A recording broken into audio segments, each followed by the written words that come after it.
बिस्मिल्लाहिर्रहमानिर्रहीम, अस्सलाम वालेकुम। मैं हूँ साइमा। तो आज मैं बनाने जा रही हूँ आपके लिए छोले की रेसिपी या चना रेसिपी। किस तरह से बनती है आप देखिएगा। सबसे पहले मैं ऑयल डाल दूँगी यहाँ, तकरीबन हाफ कप के करीब। इसमें थोड़ा ज़्यादा ऑयल जाएगा और उसके बाद इसमें हम डालेंगे, ये मेरे पास प्याज और टमाटर की पेस्ट है, ये मैं ऐड कर दूँगी। फ्रीज़ हुई हुई है लेकिन कोई बात नहीं, अभी ये मेल्ट हो जाएगी स्लो हीट पे। ये देखिए, ये सारी मैंने ऐड कर ली है क्योंकि इसमें ग्रेवी ज़रा ज़्यादा चाहिए होगी। जैसे ही मेल्ट होती है हम बाकी चीज़ें इसमें ऐड करते हैं। तो यहाँ पर हम लहसुन अदरक की पेस्ट डालेंगे थोड़ी सी, तकरीबन 1 टेबल स्पून। ये देखिए, ये डाल दी है।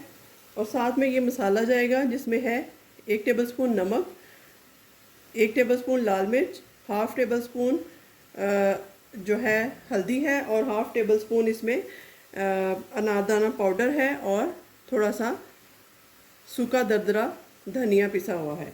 ये ऐड कर दूंगी सारा कुछ।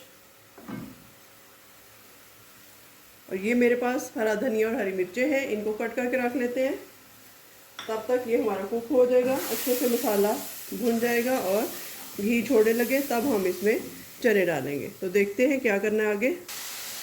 तो यहाँ पर देखिए, हमारा मसाला अच्छे से भुन चुका है, घी छोड़ दिया इसने। अब इस स्टेज पे ये मेरे पास तकरीबन 1 से सवा प्याली चने हैं बॉयल्ड, नमक डाल के बॉयल कर लिया था, ये ऐड कर दूँगी।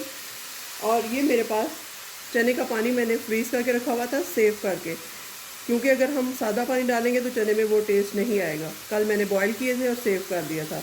ये डाल देंगे, साथ ही ये मेल्ट हो जाएगा। और इसको हम स्लो हीट पे पकने देते हैं जब तक पानी मेल्ट होता है हमारा, और चने भी साथ साथ कुक होते रहेंगे। इसको कवर कर देते हैं, बाद में इसकी गार्निशिंग करेंगे। 5 से 6 मिनट पकाने के बाद मैं आपको दिखाती हूँ। यहाँ देखिए, हमारी जो बर्फ़ थी वो मेल्ट हो चुकी है, जो पानी था चने का। और अब हम यहाँ पर हरी मिर्चें और हरा धनिया ऐड कर देंगे और इसको मज़ीद 3 से 4 मिनट कुक करेंगे। उसके बाद जितनी हमें ग्रेवी चाहिए उसके बाद हम इसको चूल्हे को ऑफ़ कर देंगे और डिश आउट कर लेंगे। तो 3-4 मिनट और पकने देते हैं इसको। तो यहाँ पर देखिए, ऑलमोस्ट ये डन हो चुका है। इसको उतार लेते हैं और डिश आउट करते हैं। तो चलिए, यहाँ गर्मा गर्म छोले लाहौरी चने डिश आउट करके देखते हैं। बहुत अच्छी सी शक्ल बन गई इनकी। ये देखिए, इतनी ग्रेवी काफ़ी होती है।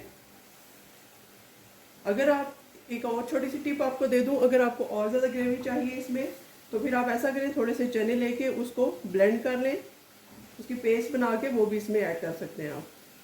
तो ये भी एक ख़ास टिप है चने के लिए। आई होप आपको ये रेसिपी अच्छी लगी होगी।